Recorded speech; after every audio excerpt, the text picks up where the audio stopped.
diz a palavra do Senhor: tendo, pois, a Jesus, o Filho de Deus, como grande sumo sacerdote, que penetrou os céus, conservemos firmes a nossa confissão, porque não temos sumo sacerdote que não possa compadecer-se das nossas fraquezas. Antes foi ele tentado em todas as coisas, a nossa semelhança, mas sem pecado. Acheguemo-nos, portanto, confiadamente junto ao trono da graça, a fim de recebermos misericórdia e acharmos graça para socorrer em ocasião oportuna. Vamos orar? Pai querido, obrigado pela tua santa e eterna palavra, Senhor. Fala conosco, Pai, os nossos corações, prepara os nossos corações, a nossa mente, para que estejamos atentos à tua palavra, Senhor, e fala. Apesar de nós, fala, apesar das nossas limitações, das nossas fraquezas, dos nossos pecados, mas teu poder se aperfeiçoa em nossas fraquezas. Por isso estamos confiantes na ação do teu Santo Espírito aqui neste lugar, que habita em nossos corações e habita no nosso meio. E que tudo seja para a honra e glória do teu santo nome. E assim nós oramos e já agradecemos por tudo em nome de Jesus. Amém. Meus irmãos, uma pergunta: Deus tem emoções? Será que Deus tem emoções? Será que Deus sente? Será que Deus tem paixões? Será que Deus chora, sonha? Nós temos canções que falaram sonhos de Deus, outras canções que falam: estou apaixonado por Deus, paixão de Deus por mim. Mas será que Deus realmente tem emoções? Ou se tem emoções, será que são emoções como as nossas? E de onde vêm as nossas emoções? Será que elas não vêm nosso Deus que nos criou, a sua imagem e semelhança? Eu já respondo que sim, Deus tem emoções. Mas se a gente adentrar na palavra de Deus e adentrarmos na teologia bíblica, existe uma doutrina que se chama a doutrina da impassibilidade de Deus. Se nós entrarmos nesses meandros, a coisa parece que complica um pouco. A doutrina da impassibilidade de Deus, alguns teólogos até não concordam entre si sobre essa doutrina. E se você nunca ouviu falar, ou não conhece, mas é a doutrina de que Deus não é capaz de sofrer ou de ser mudado por paixões involuntárias. Deus não é capaz de sofrer ou de ser mudado por paixões involuntárias, ou seja, contrárias à sua vontade ou ações externas. Mas a preocupação básica dessa doutrina é importante. A Bíblia é clara: Deus não é dependente de sua criação de forma alguma. Deus não depende da sua criação. Deus não criou o universo, não criou o homem e a mulher porque ele se sentia incompleto, se sentia sozinho. Não, a Trindade se completa entre si. Deus é completo e pleno, mas ele criou o homem para a sua glória. Esse é o objetivo da nossa criação. Então Deus nunca e jamais será dependente da sua criação. Deus é totalmente outro, verdadeiramente transcendente. E portanto não pode estar sujeito à vontade da sua criação, nem ser afetado por ela, nem ser pego de surpresa em relação a alguma coisa que a sua criação faça, ou em algum nível ser controlado por ela. Então você nunca pegará Deus de surpresa, nem com seus piores pecados que você cometeu ou que Deus o livre tenha a cometer. Deus nunca será pego de surpresa. Então, nós podemos entender que o que Ele criou, Deus criou, não pode afligi-lo com sofrimento, nem fazê-lo sentir nada. Logo de cara você pode pensar: então parece que Deus não tem emoções. Se Deus não é afetado por sua criação, então parece que Ele não pode sentir nada de bom e nem de ruim. Deus é passível. Mas não é nesse sentido que essa doutrina fala, ou caminha. A questão não é realmente se Deus tem ou não emoções, mas como essas emoções são. Ou seja, Deus tem emoções. Aí você não fala, mas como são as emoções de Deus? Será que Deus vivencia as emoções da maneira que nós as vivenciamos? Alguns teólogos argumentam que sim, e que isso é básico para que Deus tenha empatia conosco. Outros teólogos argumentam que Deus não experimenta emoções como nós experimentamos. E se Ele fizesse isso, então nós não poderíamos confiar nesse Deus, porque Ele seria inconstante.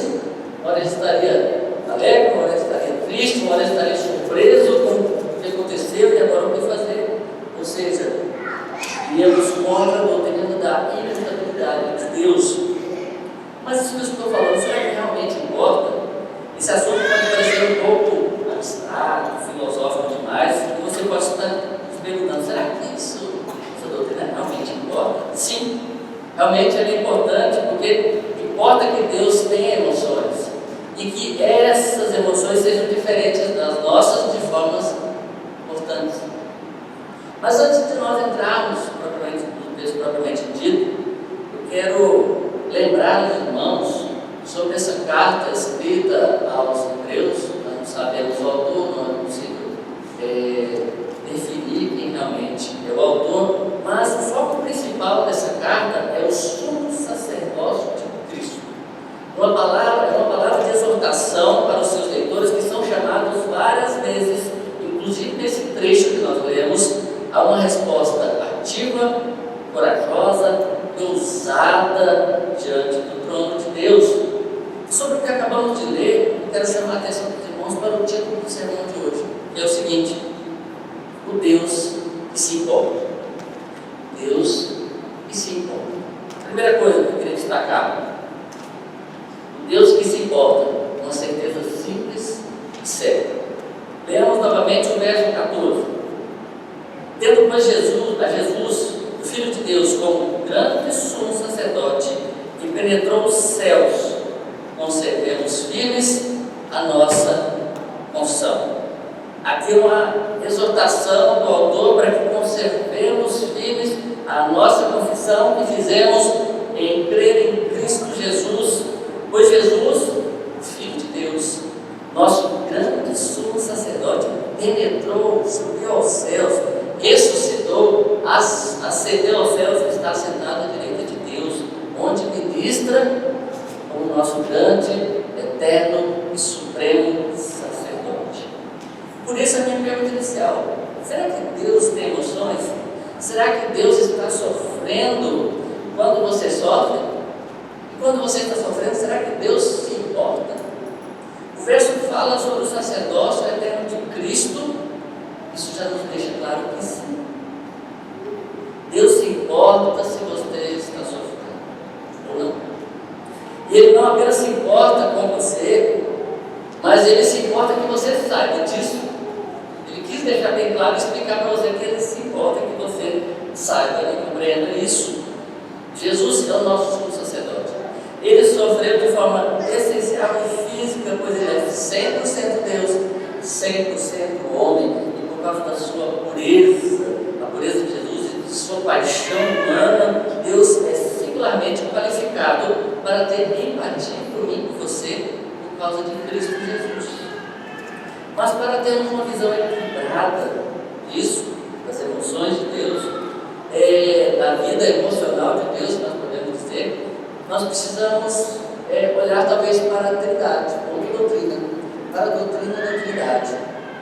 A doutrina da Trindade nos oferece uma imagem da vida emocional de Deus. O Pai se compadece dos seus filhos e envia Deus Filho, que vem em forma humana e morre na cruz do Calvário pelo seu povo. O Filho se compadece diretamente por meio de sua natureza humana. E o Espírito Santo também se compadece efetivamente pela sua habitação em nós. Romanos 8,26 diz: também o Espírito semelhantemente nos assiste em nossa fraqueza, porque não sabemos orar como convém, mas o mesmo Espírito intercede por nós sobremaneira com gemidos inexprimíveis. O Espírito Santo intercede por nós com gemidos inexprimíveis, porque nós sabemos nem como orar, mas Ele intercede por nós junto ao Pai, e Jesus está lá intercedendo por nós também junto ao Pai, e esse Deus de amor olha para nós e se compadece do nosso sofrimento. Então, meus irmãos, o autor aos Hebreus, nesse verso está dizendo que Deus se importa sim, e Deus deixa bem claro que Ele se importa com o nosso sofrimento. Sabe, meus irmãos, que os momentos mais difíceis da sua vida, naquele dia mau que a Bíblia diz, Deus está cuidando de você. A palavra de Deus diz lá no Salmo 23, ainda que eu ande pelo vale da sombra da morte, Tu estás comigo, a Tua vara e o Teu cajado consola. Porque é um Deus que se importa, que te consola. Hoje ontem, de nossos irmãos, Cláudio perdeu sua mãe, Fábio da vida, nossa irmã querida também, e nós às vezes não conseguimos ter palavras para, retirar a tristeza de quem está sofrendo, não tem palavras, para tirar a dor de perder um pai, uma mãe, um filho, imagina, sério, um filho imaginário para quem é pai. Mas o Espírito Santo, sim, Ele é capaz de consolar e confortar o coração até de quem perde um ente querido. Esse é o Deus que se importa comigo, com você. O Pai, o Filho e o Espírito Santo estão cuidando de cada um de nós e cuidando da sua amada igreja todos os dias. Não pense que porque o mundo jaz no maligno, porque o mundo está indo de mal a pior, mas o Senhor continua cuidando da sua igreja, cuidando de mim, de você, todos os dias, a cada momento. Segunda coisa, o Deus que se importa e que nos entende. Vejamos o verso 15 novamente. Deus que se importa e que nos entende. Verso 15. Porque não temos um sumo sacerdote que não possa compadecer-se das nossas fraquezas. Está falando de Jesus. Antes foi Ele tentado em todas as coisas, a nossa semelhança, mas sem pecado. A palavra diz que Jesus Cristo foi tentado em todas as coisas. A ideia da nossa exposição completa diante de Deus, porque Deus é um Deus onisciente, então não adianta você querer esconder nada de Deus, mas essa ideia da exposição completa diante de Deus é como se nós estivéssemos despidos diante do Senhor, sem máscara, sem capa, sem nada. Ele nos olha 24 horas por dia. Mas essa ideia de Deus onisciente, ela não deve nos afastar dele. Não deve. É interessante como o pecado faz isso. Aconteceu com nossos primeiros pais. Deus vinha na criação do dia conversar com Adão e Eva, mas quando eles pecaram, o que fizeram? Esconderam de Deus. E Deus, Adão, onde está você? Ah, Senhor, eu escondi contigo de medo, Senhor. Vergonha. Mas sabemos que Deus é um Deus onisciente que nos conhece. Saber que Deus se compadece de nós e nos entende não nos deve afastar dele, mas nos deve atrair a esse Deus misericordioso, ao nosso sumo sacerdote Jesus, que, havendo sido tentado, pode nos socorrer na nossa fraqueza. Jesus também foi tentado como homem, mas ele não pecou, mas ele pode nos socorrer em nossa fraqueza quando somos tentados. Aqui está uma reafirmação do que o autor diz lá no capítulo 2, versos 17 e 18, que diz o seguinte: por isso mesmo, convia que em todas as coisas se tornasse semelhante aos irmãos, está falando de Jesus, para ser misericordioso e fiel sumo sacerdote nas coisas referentes a Deus, e para fazer propiciação pelos pecados do povo, pois naquilo que ele mesmo sofreu, tendo sido tentado, é poderoso para socorrer os que são tentados. Visto que a tentação é mencionada aqui também, o autor é cuidadoso em dizer que Cristo era sem pecado. Isso tem que ficar bem claro. foi tentado, mas sem pecado, nunca pecou. Apesar do seu conhecimento da nossa fraqueza, mas ele não pecou. Apesar de Cristo ser tentado, e aqui é importante nós falarmos que a tentação de Jesus ali é uma tentação externa. Jesus não tinha uma tentação interna como nós temos a cobiça, porque o pecado habita em nós. Ele nasceu sem pecado.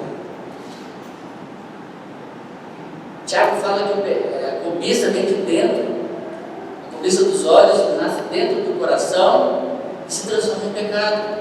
Esse pecado gera morte. Jesus não sofria dessa tentação interna, não tinha essa cobiça. Ele era o único que era perfeito e que amava a Deus perfeitamente com toda a sua alma, seu coração, alma, força e pensamento. Mas ele sofreu tentações externas. Não foi tentado dentro do deserto. Tentações externas, ele sofreu fome, teve sede, sofreu dores e lutas. Ali no Getsemane ele suou sangue. Ele sabia o que ele iria passar. Ele pensou: o Pai, se passa aqui nesse cálice, mas que seja feita a tua vontade. Ou seja, ele nunca pecou. Ele foi obediente ao Pai até a morte de cruz. Mas ele sabe o que é a tentação, ele sabe o que nós passamos, porque ele viveu aqui nessa terra como um homem como nós, e ele pode interceder por nós, porque ele entende o que nós passamos. E para a maioria de nós é importante sabermos isso, que Deus tem emoções por razões muito óbvias.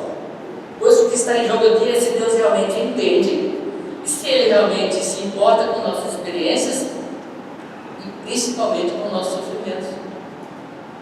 Dizer que Deus é impassível parece sugerir que talvez que Ele não entenda nem se importe conosco, já que Ele não pode sofrer, como então poderia entender? E se Ele não entende, como poderia se importar com a gente? Deus se relaciona conosco emocionalmente, sem ter os problemas como nós temos com as nossas emoções. E as nossas emoções causam muitos dos nossos problemas. Ou seja, Deus se relaciona conosco emocionalmente, sem ter os problemas que as emoções causam em nós. Deus de fato entende, de fato se importa com você, com sua luta e suas dores. É importante que tenha ficado claro desde o início que Jesus proporciona a mais clara compreensão tanto de nossas emoções quanto das emoções de Deus. Em particular, o papel de Jesus como sumo sacerdote demonstra o compromisso de Deus em se relacionar conosco emocionalmente. O Espírito Santo é uma pessoa, ele não é uma força, é uma pessoa, por isso que ele se entristece quando nós pecamos. O Espírito Santo nunca vai te abandonar, ele nunca vai sair de nós, mesmo que pequemos, mas ele vai se entristecer, ele sempre se entristece quando nós pecamos. Ele é uma pessoa que ele tem emoções também. A empatia de Deus está enraizada na obra de Cristo. Jesus é a nossa fundação para entendermos como Deus se relaciona conosco emocionalmente. Deus se importa tanto em nos compreender que Deus Filho se colocou em nosso lugar, assumindo a natureza humana. O Jesus de carne e osso é a prova viva de que Deus estabeleceu uma conexão profunda com a nossa experiência emocional e de que Ele quer que nós saibamos disso através da sua palavra e por meio de Cristo Jesus. Na verdade, Deus demonstra sua compaixão conosco, em particular através do sofrimento de Jesus.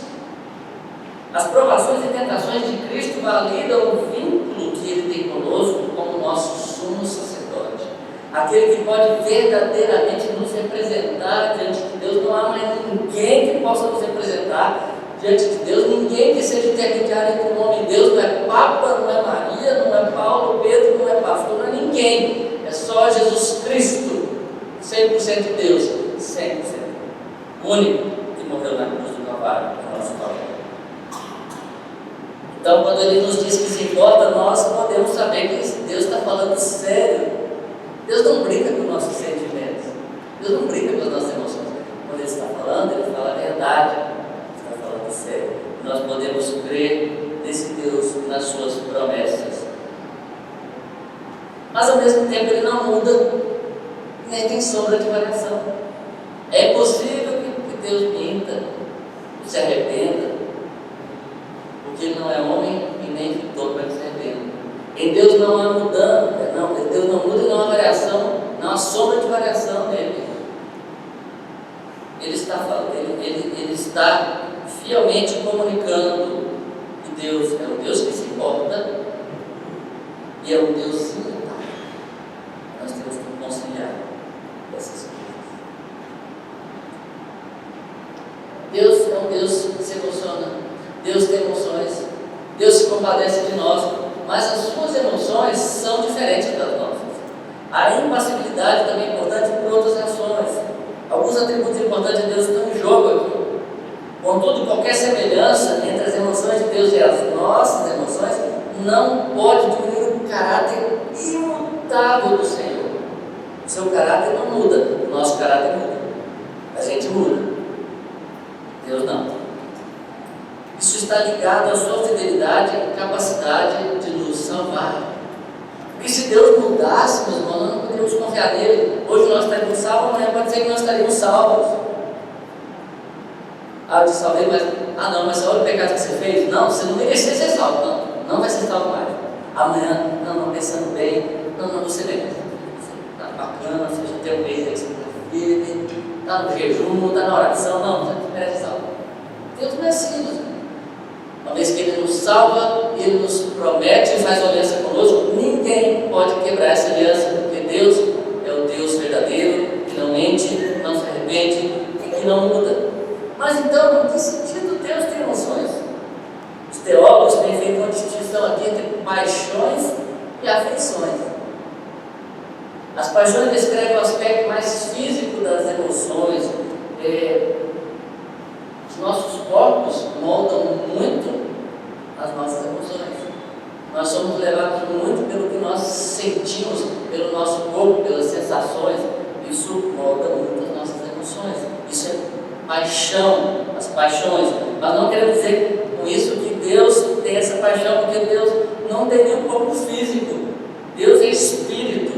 E Deus não fica rabugento quando como a gente fica quando o açúcar no sangue baixa, fica de mau humor, fica meio para baixo. Deus não acontece isso com ele. Hoje você acordou com a pá virada, acordou do avesso. Deus não acorda do avesso, Deus não acorda com a pá virada. Deus é pleno, perfeito, reto.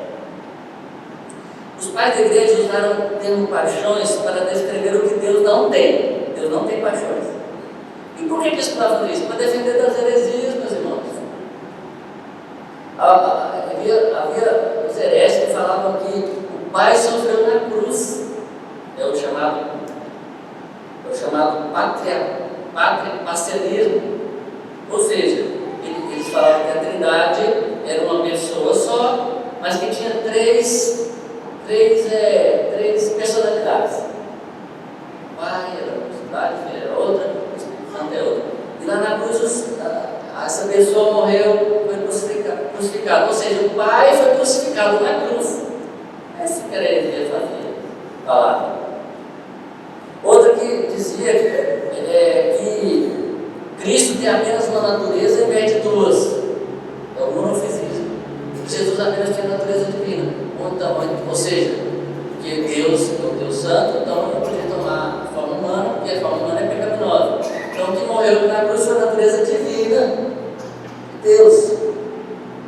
Ou seja, Deus morreu, Deus não morreu.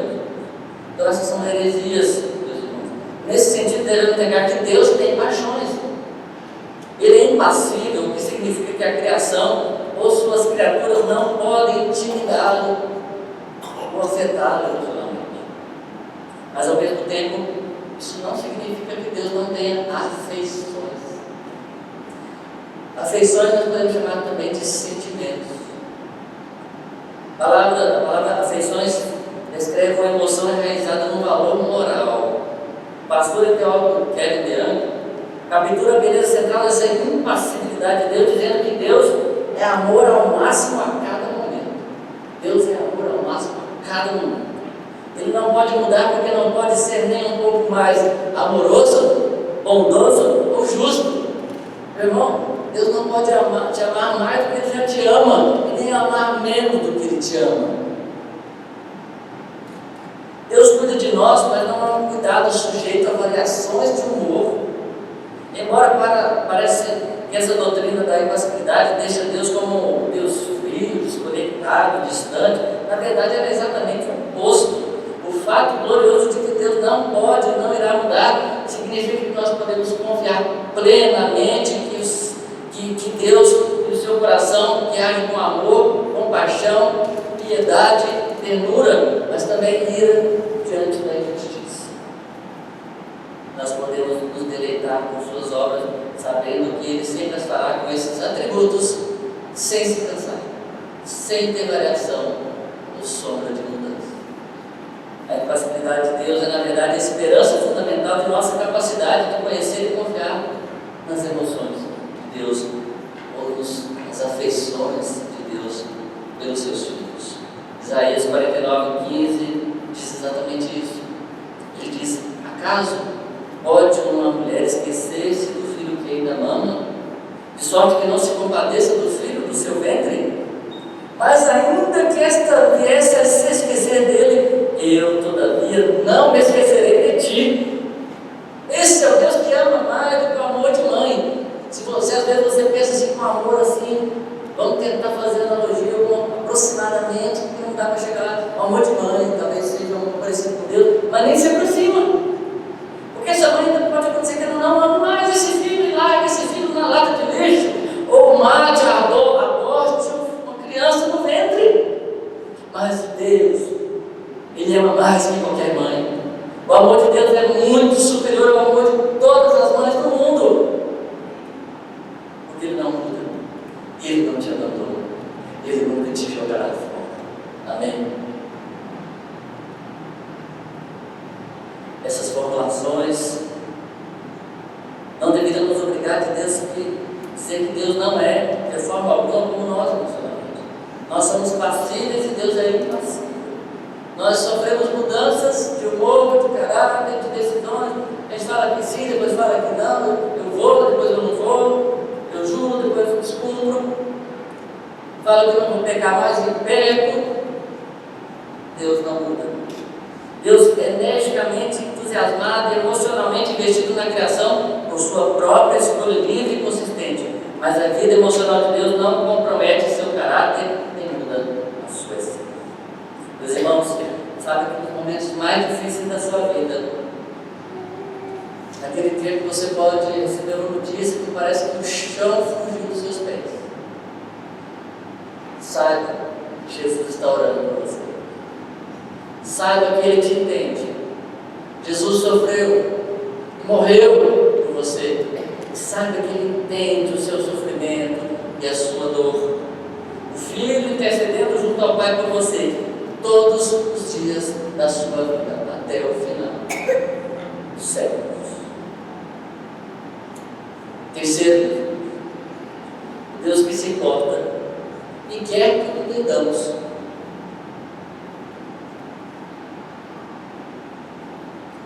Deus que se importa e quer que o entendamos. Leamos novamente o verso 16. Acheguemos-nos, portanto, confiadamente junto ao trono da graça, a fim de recebermos misericórdia e acharmos graça para socorro em ocasião oportuna. Cristo é um sacerdote superior a todos os sumos sacerdotes. Cristo é o sumo sacerdote com S maiúsculo, incomparável, que inspira confiança nos crentes para se chegarem ao trono de Deus e obterem ajuda com perseverança e com fé. Ele diz: misericórdia, graça para socorro. A misericórdia dirige-se às nossas necessidades de perdão. A misericórdia de Deus em relação aos nossos pecados, a necessidade nossa de perdão todos os dias. Quando sucumbimos à tentação, quando nós caímos, então a graça de Deus traz apoio oportuno para nos sustentar em meio à tentação. Deus também não nos deixa sermos tentados sustentados além das nossas forças, mas mesmo que nós caiamos, Deus não nos deixa cair. Ele nos ergue, Ele nos levanta e nos faz continuar caminhando, sem olhar para trás, sem retroceder, mas sempre avante. Capítulo 2, verso 18, na mesma carta, a palavra de Deus diz: pois naquilo que Ele mesmo sofreu, Jesus, tendo sido tentado, é poderoso para socorrer os que são tentados. Aqui o autor de Hebreus explora o ministério sacerdotal de Jesus em seu sacrifício expiatório, sua intercessão constante, preste atenção, intercessão constante, não foi só no dia que ele morreu, não. Ele está no céu intercedendo, mas sua intercessão é constante, meu querido. Deus está intercedendo por você, por mim agora, nesse momento, porque senão nós estaremos mortos, estaremos perdidos, condenados.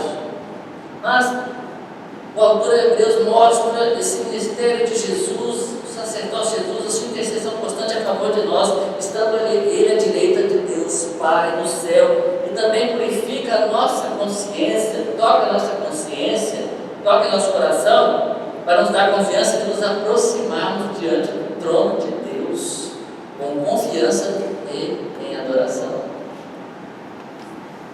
Esse trono de Deus que o profeta Isaías teve a visão dos anjos, e o anjo se aproximava ali, e o anjo tinha 3 anos, um cobria o rosto, um cobria os pés, o outro guarda. A questão de cobrir os pés é a questão de reverência. Estou diante de meu Deus, não tem que cobrir. Onde eu piso, eu tenho que saber onde eu piso, é um lugar sagrado. Cobrir o rosto diante da glória e da santidade de Deus, essa visão que Isaías teve no trono de Deus. Isaías fica: Senhor, eu sou um homem dos lábios.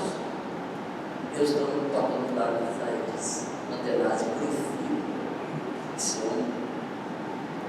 E em Cristo Jesus nós somos purificados também, e nós podemos nos achegar com confiança, com reverência, mas com confiança diante do trono de Deus, diante do trono da graça do nosso Deus. É isso que Hebreus está dizendo para mim e para você.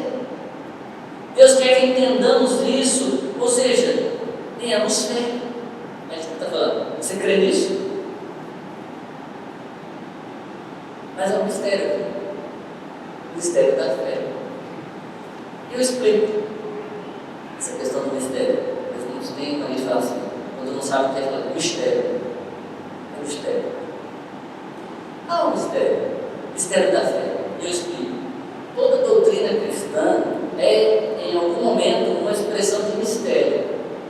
Deus não é apenas uma versão diferente de nós, Ele é distinto de nós como Criador. É o totalmente outro. É o Criador, nós somos criaturas. Quer estejamos falando da doutrina da Trindade, é um mistério, não é não? São 3 e ao mesmo tempo 1, é um mistério. As 2 naturezas de Jesus é outro mistério, 100% Deus, 100% homem. Ou o problema do mal, mistério. Mas precisamos de quê para isso? Apenas fé. Você precisa entender isso aqui? Na lógica, fazer uma conta aqui. Entendi. Estudei tanto ontem à noite, pastor, eu entendi. Agora eu vou descrever como é que funciona tudo isso. Não? É fé. É mistério. O objetivo aqui não é dizer tudo que se pode ser dito, mas apenas apontar que para podermos conhecer a Deus como Deus, precisamos admitir que estamos conhecendo alguém que transcende a nossa completa compreensão. Nós falamos hoje de manhã na escola dominical, no início da escola, que por que nós temos a escola dominical? Porque nós estamos sempre a aprender. Também nós estamos aprendendo. Estamos aprendendo. Eu e vocês estamos estudando a palavra, estamos aprendendo. Aí tem gente que fala assim, não sei por que tem escola dominical em igreja. Tem escola que ninguém forma. O cara vai para a sede do banco, nunca se forma na escola essa. Mas a escola dominical nós vamos estudar eternamente Deus. Até lá no céu nós vamos continuar aprendendo de Deus, porque Deus é infinito. Lá no céu nós vamos continuar aprendendo de Deus mais e mais e mais. Ou seja, ultrapassa a nossa compreensão. Enquanto afirmamos que o que pode ser dito sobre Deus, estamos dizendo o que pode ser dito de forma verdadeira e precisa, na medida em que Deus se revelou a nós. Nós só dizemos de Deus o que Ele deixou revelado para nós. Ou seja, devemos traçar uma linha, a linha do mistério, onde Deus deixa de falar. Onde Deus se cala, nós nos calamos. Deuteronômio 29, 29. As coisas encobertas pertencem ao Senhor nosso Deus. Porém as reveladas pertencem a nós e nossos filhos. Cabe a você ensinar isso aqui para os seus filhos, pais, para que cumpramos todas as palavras dessa lei. Então você precisa saber só o que foi revelado aqui. Quanto basta para nós. O que não foi revelado é de Deus, mistério. Coberto de Deus, cabe somente a Deus. Lá no céu nós vamos tirar dúvidas com Deus, vamos continuar aprendendo. Então, meus irmãos, saiba que nos momentos difíceis você pode orar com fé e confiança e ousadia, sabendo que você está entrando diante do trono de Deus. Mas essa ousadia que eu falo aqui, que a autora fala também, é uma ousadia no sentido de confiança, não é ousadia de eu decreto, orar assim, eu decreto em nome de Jesus que você vai ser curado. Está decretado, pronto, acabou. Como diz o teólogo, tem um pastor aí, é como se você colocasse uma faca no peito de Deus, ele tinha que cumprir o que você decretou. Você tem que entender a lógica de tudo. Não é essa ousadia. Isso aí é rebeldia, é pecaminosidade, falta de reverência ao nosso grande Deus. Mas a ousadia de confiança, assim como o filho chega na casa do pai, tranquilo, não precisa pedir, pai, posso entrar, com toda aquela coisa. Não, já entra, abaixa a porta, abre a geladeira. Às vezes tem até uns gêmeos, você faz isso também, né? Mal chegou, já está abrindo a geladeira, já está com ousadia. Mas essa liberdade que Deus nos trata, podemos chegar no trono de Deus e chegar diante dele com fé, com confiança, porque Cristo conquistou esse livre acesso ao Pai. Cristo conquistou tudo isso para mim e para você, para nos chegarmos a Deus. Concluindo, nós vimos aqui que há uma grande ênfase do autor de Deus na obra de intercessão de Cristo. Jesus vive sempre interceder pelo seu povo. Na antiga aliança, nem todos aqueles pelos quais o sumo sacerdote intercedia, ele permanecia na fé. Às vezes até o próprio sacerdote se desviava. Tanto é que o povo se desviou e foi levado para o cativeiro babilônico, porque se desviou dos caminhos de Deus, desobedeceu os mandamentos do Senhor. Mas aqui na nova aliança com Cristo Jesus, Ele é o sumo sacerdote que intercede por nós e evidencia que esse sumo sacerdote nessa nova aliança é maior do que os outros sumos sacerdotes da velha aliança.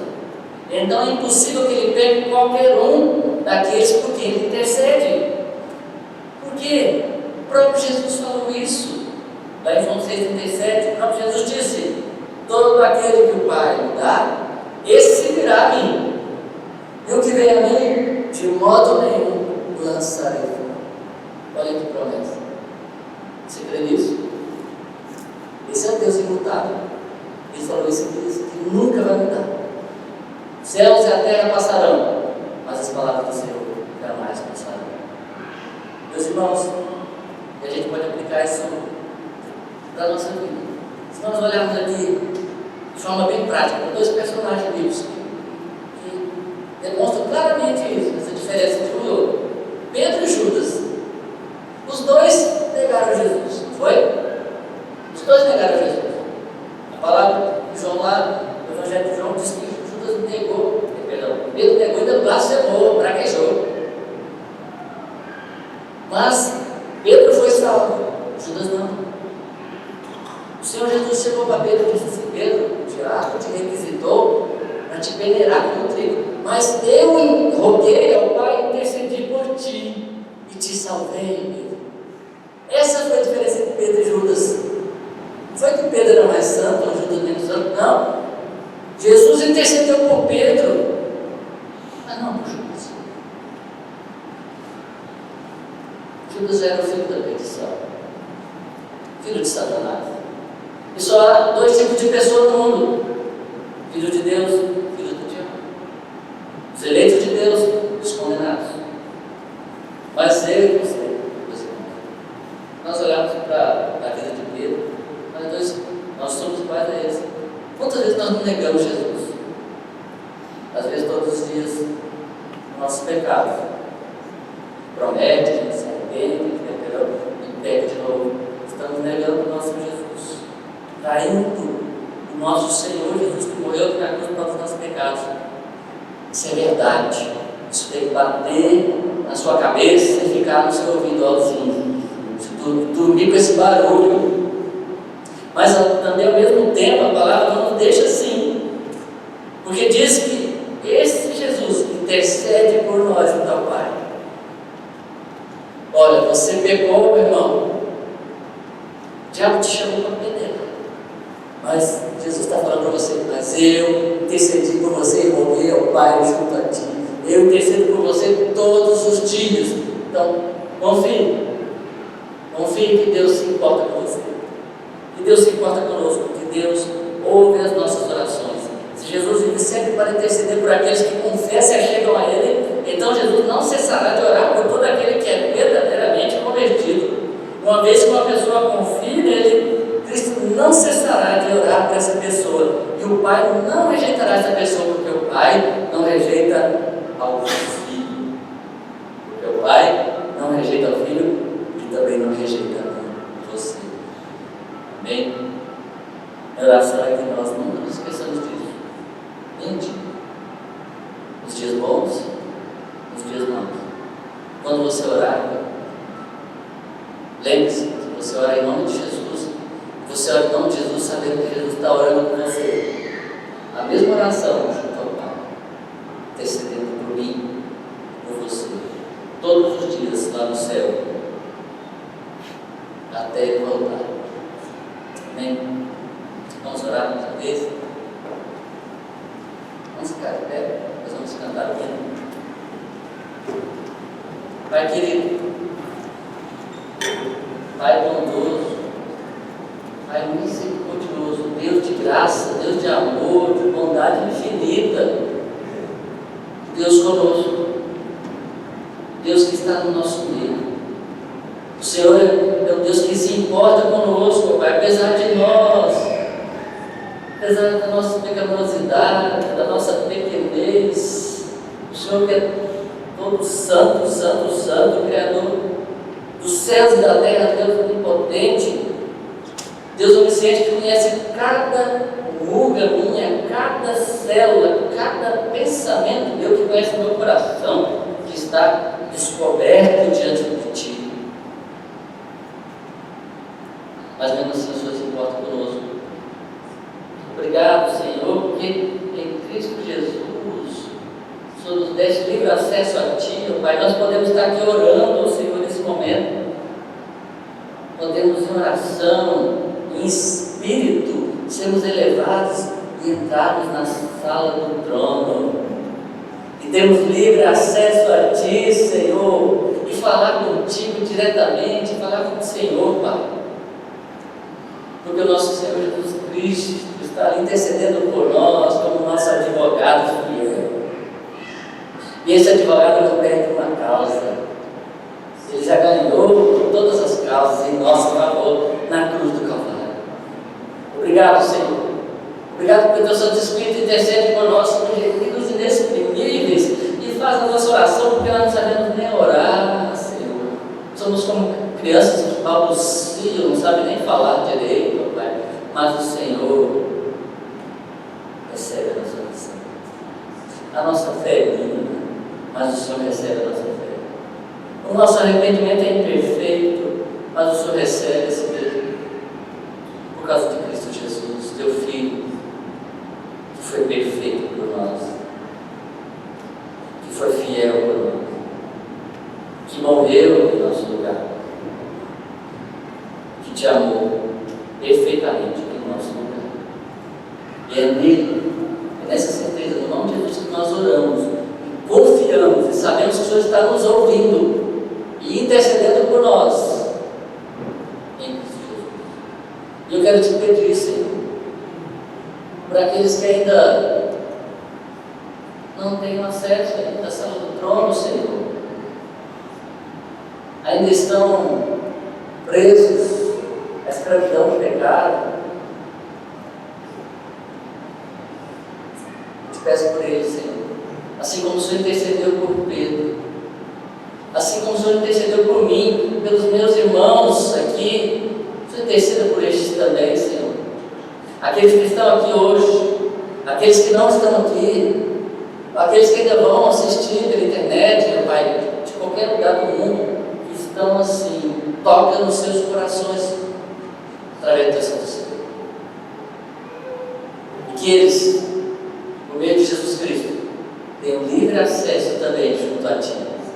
Que possamos unir nossas vozes num grande coral, numa oração só, numa fé só, num batismo só e num Espírito só. Intercedemos também uns pelos outros. Essa é a minha oração.